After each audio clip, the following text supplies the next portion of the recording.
As the end of the year approaches, tax experts warn the clock is ticking for taxpayers who want to minimize what you'll pay next spring. In tonight's Better Call 4, the 5 most important things you should do now to save you time and money come tax season. Kind of year 3 of the 3 toughest years we've seen for taxpayers, for all Americans, really. As the Chief Tax Information Officer at Jackson Hewitt, Mark Stever says it's important to remember tax law changes that took effect during the pandemic are still in place today.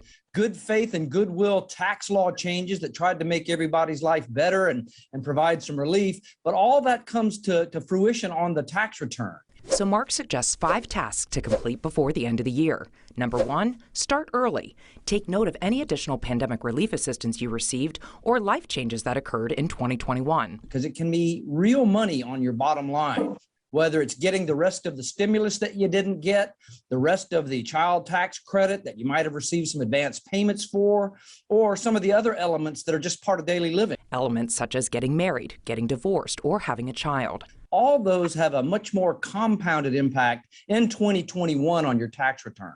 Number 2, do an estimate of what your refund should look like. Find your last year tax return, plop it out on the table, estimate what you have for the rest of the year from income, from your dividends, from other things that are on there, and kind of see, when you add it all up, where you're going to come out. And 3, consider investing in your tax-advantaged retirement accounts before the end of the year. Put a little more money in your 401k plan on those last 2 paychecks. That comes off your W-2 and is an immediate tax benefit and return on your investment. 4, make a charitable donation. Well, this year, as a catch-on from last year, you don't have to itemize to take a charitable donation on your tax return and get a break.